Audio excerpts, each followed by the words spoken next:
जान बुझ के कुतर्क की जाती है भी ये जिहड़ी दुर्गा दी वार है शायद दुर्गा दी वार दुर्गा पूजा लई प्रेरदी है। नहीं, जेड़ा हर बाणी दे आरंभ विच लिख रहा भी श्री वाहिगुरु जी की फतेह, वो ये नहीं सी लिख सकता भी दुर्गा दी फतेह है। नहीं, कहते देखो जेदी पूजा कर रहे जे देवी दी ओनू भी ताकतां वाहिगुरु मेरे ने बख्शियां ने ते मैं उस वाहिगुरु दा पुजारी हां, सीधा ओदा पुजारी बन जा, सीधा अकाल दा पुजारी बन जा, अकाल पुरख दा पुजारी बन जा। कहते जी क्यों बणीए? ते कहते जिद्दां बाबर दे समय तुहाडे ते तंगी आई है ना, जां को मुश्किल अत बनाए दसम दे नाल श्री गुरु ग्रंथ साहिब नूं लैके चलो। की कह रहे ने पातशाह के ऊरा गरूर अस्त बर मुल्क माल, गरूर है तैनू माल सुभाव ते, मेरे नाल कोई नहीं, मेरा साथ कोई नहीं दे सकिया, पर मैं अकाल दी झोली पिया है।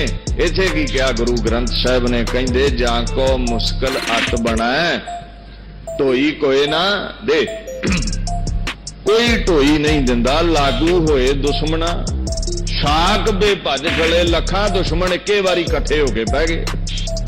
यारां ने साथ दिता छड्ड, सज्जणा ने साथ दिता छड्ड, सबो भजै आसरा।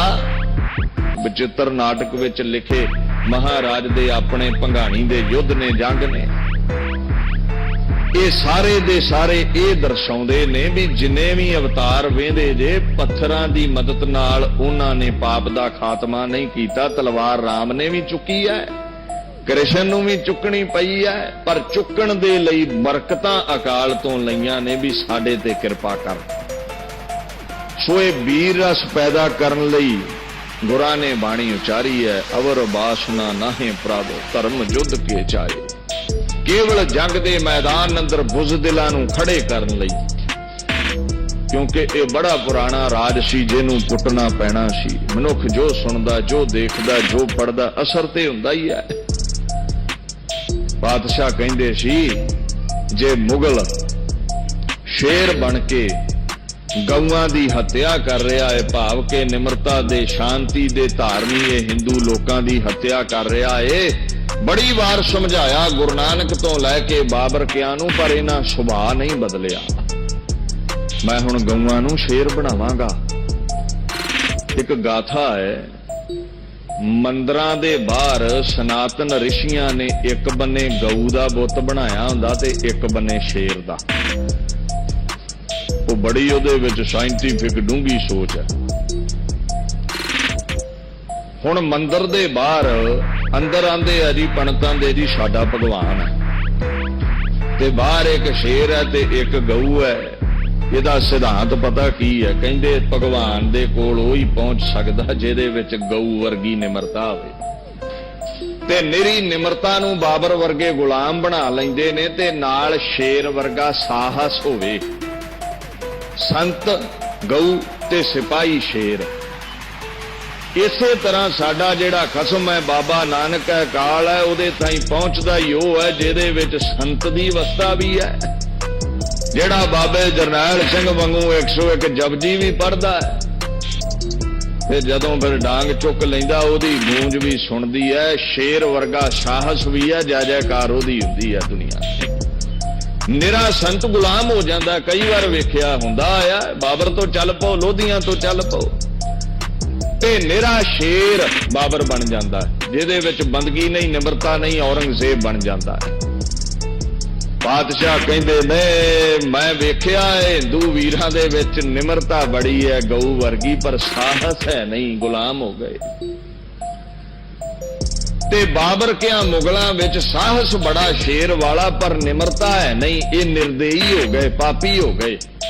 मैं इदां दा खालसा पंथ साजना है जिहदे विच इन्हां हिंदू वीरां वर्गी शांति निमरता भी होवेगी, ते जिस दिन कहंदे लोड़ पै गई फिर तलवार दा मुकाबला करनगे, तलवार नाल, माला ना नहीं।